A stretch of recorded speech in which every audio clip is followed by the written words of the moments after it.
কোরআনের তেলাওয়াত অবশ্যই মাস্ট বি শিখতে হবে, এছাড়া কোনো গতি নাই। কারণ আল্লাহ রাব্বুল আলামিন বলেছেন ওয়ারাত্তিলিল কুরআনা তারতিলা, বিশুদ্ধ রূপে তাসবিহের সহিত কোরআন তেলাওয়াত শিক্ষা করো, কোরআন তেলাওয়াত করো। এ কথা কার? আল্লাহ।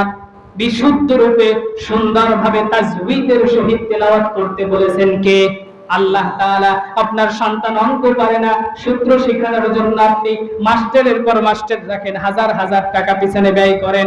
মেট্রিক পরীক্ষার আগে সন্তানকে সারা দিন লেখাপড়ার উপর টাইট দেন, কিন্তু সন্তান যে এই মেট্রিক পরীক্ষা দেবে কিন্তু এখনো কোরআন পড়তে পারে না। আপনি একবারও বলেন নাই যে বাবা তুমি কোরআনটা একটু শেখো, কোরআনটা একটু শেখো, একটা ব্যবস্থা করে দিই অথবা একটা হুজুরের ব্যবস্থা করে দিই। কখনো বলে? বলে না। আসলে আমাদের সমাজে খুবই ভয়াবহ অবস্থা, খুবই লাঞ্ছনাদায়ক অবস্থা।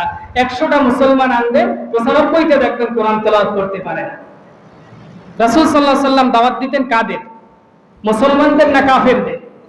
কাফেরদের দাওয়াত দিতেন। মুসলমানদের দাওয়াত দিতেন? সাহাবায়ে কেরামকে কি তিনি দাওয়াত দিতেন নাকি শিক্ষা দিতেন?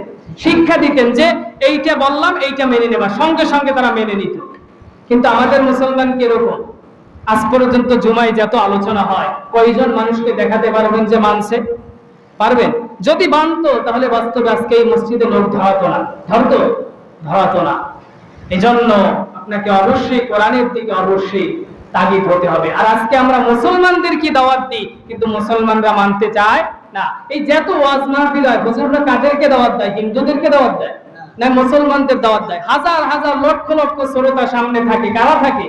সব দাবিদার মুসলমান। কিদার মুসলমান? দাবিদার মুসলমান। বাবা মুসলমান, দাদা মুসলমান, আমিও মুসলমান।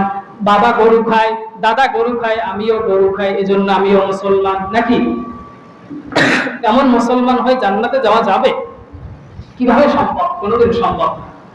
আল্লাহর রাসূল বলেছেন খায়রুকুম মান তাআল্লামাল কুরআনা ওয়া আল্লামা, তোমাদের মধ্যে সর্বোত্তম ওই ব্যক্তি যে কোরআন তেলাওয়াত শিখে এবং অপরকে শিক্ষা দান করে।